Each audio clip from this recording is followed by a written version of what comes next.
was driving down the road last week, and it was probably Tuesday, the day after we had our lesson last week about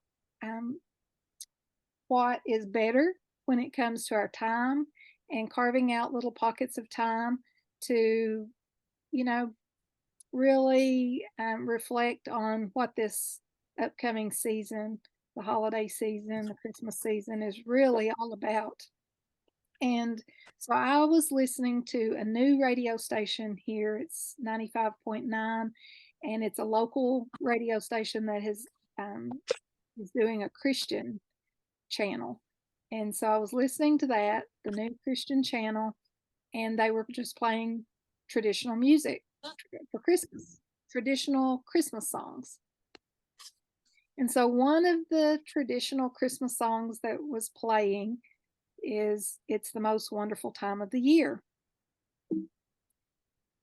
And as I thought about the lyrics, it's the most wonderful time of the year, with kids jingle belling and everyone telling you'll be of good cheer. It's the most wonderful time of the year. It's the happiest season of all, with those holiday greetings and gay happy meetings. When friends come to call, it's the happiest season of all. There'll be parties for hosting, marshmallows for toasting, and caroling out in the snow. There'll be scary ghost stories and tales of the glories of Christmases long, long ago. It's the most wonderful time of the year. There will be much mistletoeing, and hearts will be glowing when loved ones are near. It's the most wonderful time of the year. And all of those things are good. We do enjoy having get-togethers and having friends over, special foods, caroling, church events. I mean, there's just so many traditions and celebratory things that we do at Christmas that make it special. But my mind started thinking about what makes it the most wonderful time of the year. What is it that we really are celebrating? And, I think a lot of times it's the gifts. We are focused on shopping and finding that special gift for that special person. We draw names and we have to find the gift that, fits that person. And while all of that is good, it can sometimes become very stressful, which is what we talked about last week in choosing what is better. But, we really did receive the best gift, the real gift. And 1 John 4:10 says in the ESV version, "In this is love, not that we have loved God, but that he loved us and sent his Son to be the propitiation for our sins." And the NIV says, "This is love, not that we loved God, but that he loved us and sent his Son as an atoning sacrifice for our sins." And I love that part, an atoning sacrifice. And so we didn't love him first. He loved us first, so much so that he sent his Son to take our place. And something else I learned this past week is that, the salvation experience has been offered no one else. Get a paper plate up. Guys, maybe we could mute. So I think we've got some background noise coming through. But no other creatures have been offered salvation except man. And I think that's amazing. So I want to challenge you to read Luke 2 this week. But I'm just going to pull out a couple portions that I want you to reflect upon. And so in Luke 15 and 16, when the angels had left them and gone into heaven, the shepherds said to one another, "Let's go to Bethlehem and see this thing that has happened, which the Lord has told us about." So they hurried off and found Mary and Joseph and the baby who was lying in the manger. And when they had seen him, they spread the word concerning what had been told to them about this child. And all who heard it were amazed at what the shepherds said to them. But Mary treasured up all these things and pondered them in her heart. The shepherds returned, glorifying and praising God for all the things they had heard and seen, which were just as they had been told. And when I was reading Luke 2 this week on the second day of December, I was drawn into this part but Mary treasured up all these things and pondered them in her heart. So, I'm sure she was amazed that shepherds just randomly showed up and recognized who Jesus was. And then in verse 49, when Jesus was older, 12 years old at this time, and they had actually lost him in town, and they were nervous and worried. And so Jesus says, "Why were you searching for me?" He asked. "Didn't you know I had to be in my Father's house?" But they did not understand what he was saying to them. And when he went down to Nazareth with them and was obedient to them, but his mother treasured all these things in her heart. And Jesus grew in stature, wisdom and stature, and in favor with God and man. So here again, and then there's one other time when Mary was told by Gabriel that she was going to conceive Jesus. She pondered that in her heart. And so as I was reading that, I was just thinking she was very reflective and a deep thinker, and that she wasn't just reacting, but she was very introspective. Can you imagine, in today's time, when we have a newborn baby, we don't want people coming in right away and looking down. And here she was in a manger, not the cleanest of conditions. And then you have shepherds come in wanting to see the baby. But in all of my reading this week, I was continually reminded that she was trusting God more than her own emotions. Over and over again, Mary just had to trust him with all of these unexpected things that were happening. And, as we've had lessons before about taking captive our thoughts and being aware of our thinking, I think Mary was very good at taking captive her thoughts and making them obedient, to God. And I even read that some Bible scholars think that Mary probably recorded her thoughts or had other people write down her stories and her thoughts, because, for one, she wanted to remember these events. She knew how important this was and how unusual. And so she wanted to be very, very reflective so that she remembered it all.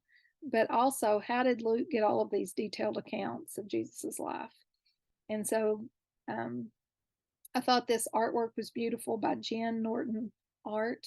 And you can see there Mary's song from Luke 1:46 through 55. And that is something I'm going to be putting in my journal this week, is Mary's song. So let's ponder in our hearts and treasure up why it really is the most wonderful time of the year. And so I just started thinking, what is it in my heart that makes this the most wonderful time of the year? God loved us enough to send his son. Jesus loved us enough to accept the penalty of our sin. We have a constant companion who understands our hurts. God is always working everything for our good. And we can go on listing the many benefits of being a Christian. And so I want you to, in some way this week, just notice what you're pondering in your heart. When you have these little pockets of time when you can get away and read. I'm trying to read one chapter of Luke each day up through Christmas, and I would challenge you to do that if you don't have an Advent or something that you're doing each day to keep your mind focused on, what makes it the most wonderful time of the year. but just jot down the things that you think of and that God reveals to you in your reading, and find a way to put it in your journal. And I'm going to show you how I intend to do that. But I have a friend that I taught with at Pikeville, and her name is Sarah Blackburn. Her father is a very talented musician. He writes music, he plays all different instruments, and she sings. And her voice reminds me very much of Becky's voice. And I would love to hear Becky sing this song. But this is a song that they just put out on Facebook this week. Her dad wrote it, and she's singing it. And I'm going to play you a portion of it, and then I'll post it on our Facebook group page that you can listen to the full thing. A lot of it's repetitive, but I wanted you to hear it. It's beautiful, and it's just a good reminder of this lesson for me. Wait, sorry. Sorry, didn't want.